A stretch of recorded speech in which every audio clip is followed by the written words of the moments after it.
Ce vendredi 10 mars 2023, nos confrères de France Football ont mis en lumière une sombre histoire.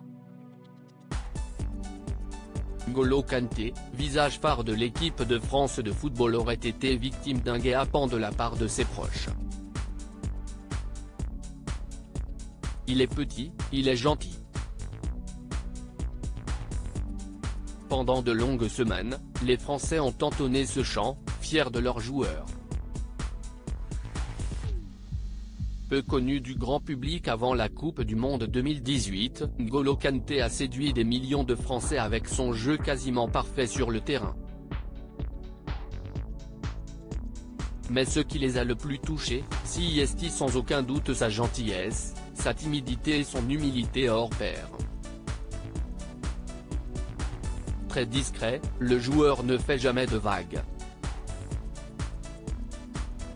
Mais depuis plusieurs mois, il est absent des terrains.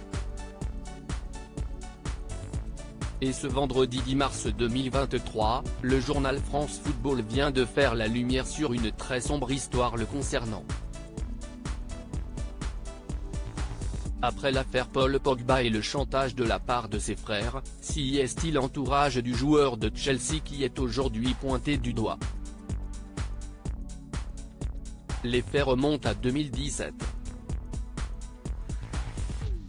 Alors qu'il quitte un restaurant des Hauts-de-Seine, N'Golo Kanté est invité par des hommes à monter dans une voiture. Il s'exécute et quelques secondes plus tard, l'un des agresseurs lui aurait posé un pistolet sur les genoux avant de lui dire « Ton agent, ou tu le quittes, ou on le descend ». Je reprends petit à petit une situation confirmée par un autre témoin. Selon les investigations menées par France Football, le champion du monde aurait été pris en étau dans un conflit entre les membres de son entourage censés représenter ses intérêts. Entre les années 2013 et 2015, N'Golo Kanté aurait eu 11 agents, de quoi susciter de vives tensions autour de ce joueur très talentueux et donc très fructueux. Désormais, tout serait presque rentré dans l'ordre pour le joueur qui n'aurait pourtant pas fait le ménage dans son entourage comme le rapporte France Football. L'entourage du joueur n'a finalement pas vraiment changé. Pistolets et menaces n'ont pas nécessairement poussé N'Golo à faire le ménage. Des faits que N'Golo Kanté ne souhaite pas particulièrement commenter.